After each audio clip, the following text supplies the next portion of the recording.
Good afternoon from the farmer's garden. I'm one of the farmers and I'm out looking at everything after this recent rain that we had. I was trying to find a quote. I know I've seen it. I can't remember who said it and I'm not going to quote it exactly right.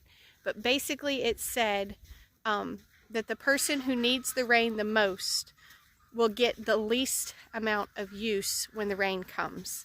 And I'm going to kind of break down what that means as far as kind of water retention and runoff and that sort of thing. Brandon would be better at explaining all of this scientifically. I did ask him some questions this morning, so hopefully I'm going to get it mostly accurate. We'll see. As y'all know, we have had some issues in the past with extreme washing and erosion and that sort of thing. And some of that we are starting to get under control now. And I just want to kind of go around and show you which places look better and which places look worse and kind of try to explain the why on that, hopefully. And hopefully I will get it fairly accurate, at least accurate enough for you to be able to go back and find the information yourself and look it up and see what it means on your place. So I'm going to start by just showing you a chunk of our farm and kind of showing you around. We'll walk around and we'll find places that did wash and places that didn't wash, and we'll try to look at why it did what it did. We have had, I think, like 4 or 4.5 inches of rain in 2 days, or not, yeah, in about 2 days. It's come like a lot at a time. It is Wednesday. The rain started late Sunday, so a little over 2 days. But I'm going to try to show y'all what washed and what didn't and try to explain why it did and didn't. Okay, so this will give you kind of an idea about our land. I'm not sure how well this shows up in the video, but our land is all entirely downhill. Hey Spunk, dogs are out running, so if I fall over, it's because a dog hit me. All right, so the hill crest is right there, you can see, and it's downhill all the way. Our land goes that way into the woods, and it's downhill all the way. We are in far northeast Smith County in Texas. We have almost all sand on nearly the whole property. It's sand. So we have some things here that would lead us to washing. You can see I am currently standing in our drainage ditch that we have cut intentionally. You can see it washed a lot. You can see the new sediment that's in here, the new sand that's moved in. You can see there's kind of a high water line where the leaves are there. You can tell that a lot of water has been coming through here. This field right here, if you've been with us a while, you might remember last year we had just planted a bunch of stuff and this field washed immensely. Like we lost a bunch of stuff through here. We lost more over here. Just major damage. We ended up with squash growing all the way down there because it had washed out up here. So I'm going to try to show you where it's still washing and where it's not still washing and kind of the changes we've made and try to explain why that is. All right, so the first change that we made right after that huge rainstorm, or one of the huge rainstorms, Brandon added this terrace. So if you can see, this is kind of level and then it slopes to both directions.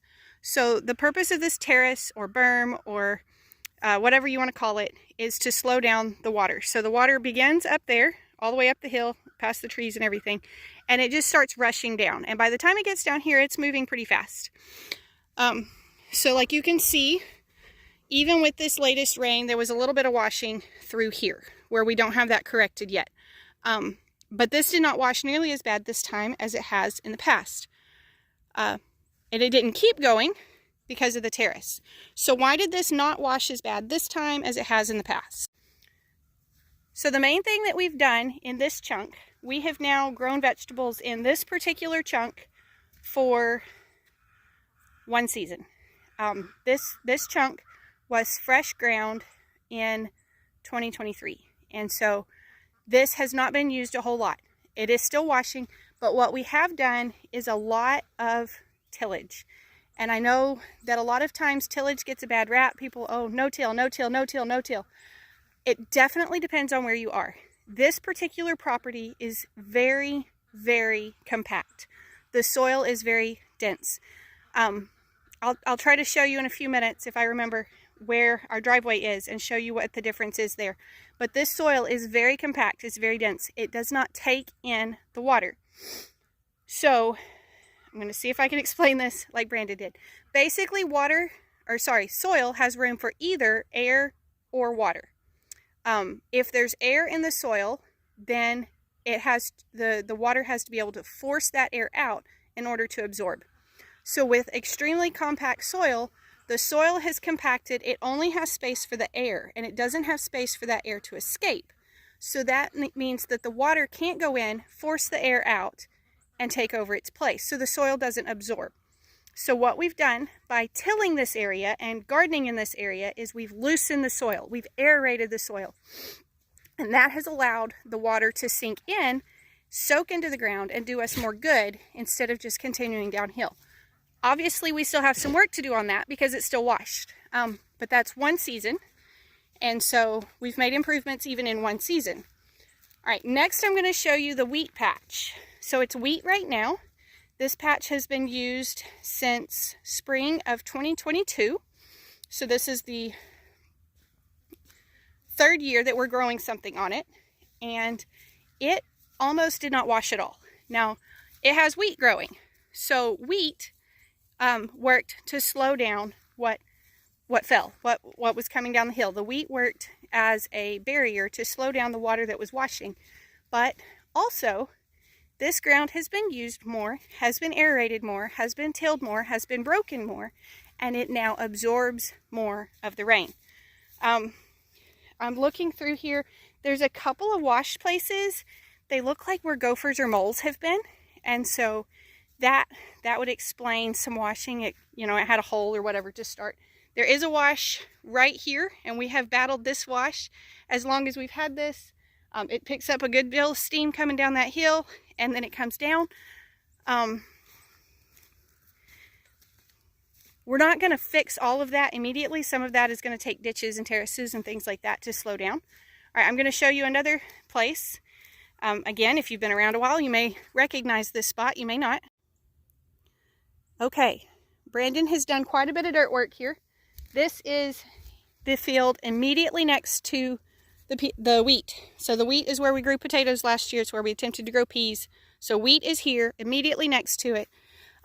Beginning right here, we called it Winona Canyon. It was a massive, massive wash.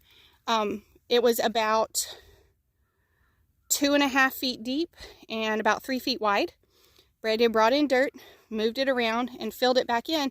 And you can see, even with the amount of rain that we had relatively quickly, it did wash, but it did not wash as bad. It's obviously not 2.5 feet deep and 3 feet wide. A lot of that has to do with the condition of the soil being able to absorb it. But the other thing it has to do with is our wheat. So the thing about fixing erosion issues and water issues is you can't just fix one thing and call it done. We have wheat here. I told you the wheat slowed down the water coming down this hill.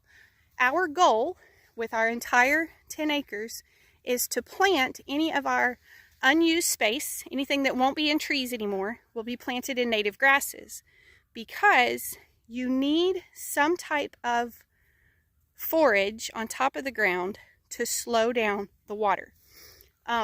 We're going to use native grasses because they've got good deep roots. They're going to really hold the soil together well. It's also just kind of better for our environment versus planting something that doesn't really belong here. So that's why we're doing natives. All right, so the wheat was able to hold in some of the water because it's taller out here, and it's little. It's not huge. Our wheat got a way late start, but it was able to hold in some of that water. So let me see if I can explain how and why that is. All right, I'm going to see if I can explain why having taller grass helps you. All right, so this is not wheat. This is, hi Clyde. Clyde wants to tell us about this too. He's being very helpful right now. This is not wheat. This is winter rye. This is volunteer. I hate winter rye. I wish it was not here, but I am going to use it for the purpose of this video. So you can see this is several inches tall. It's good and thick there. This slows down the rain coming down the hill, right, Clyde? I'm telling you, he thinks we're here for him. Versus moving right over here where we don't have anything growing, and you can see Clyde. If he'll move his tail, you can see like right through here, there's a track and where it washes and it goes on down. Just having something here allows this ground to soak in the moisture versus sending all the water straight down the hill where we don't need it. So this is why you don't want your pastures extremely overgrazed pastures where all you have growing is this little stuff like this. That's not going to hold the moisture. It's going to let it just keep going down the hill. This is why you don't want to necessarily mow off your pastures and mow them down short right before a rain. You want that holding some of that on. All of these things that you can get to grow, whether it's grasses or plants or trees, all of these help to hold the soil in place. All right, I told you I'd try to show you the road. This is our road. This has gator traffic, truck traffic, tractor traffic, foot traffic. It's pretty compact. You can see this is pretty much what the ground wants to be right here, is just this hard rock. Same thing over there. This has only recently been cleared. It was trees. It's still compact. Okay, so we actually got pretty major washing along our road.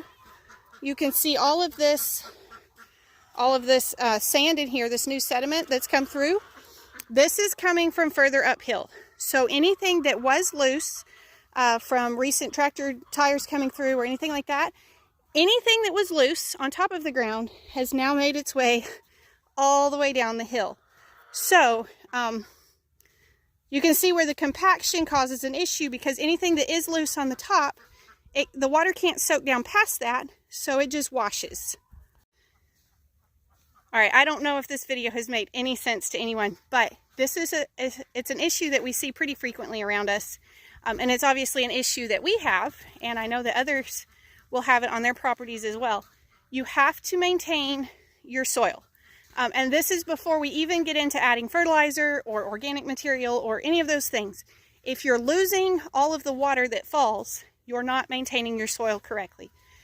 So some ways that you may need to look into being able to take in more water, you might need to be planting things and or keeping what you have growing better. So not overgrazing, not mowing short, that sort of thing.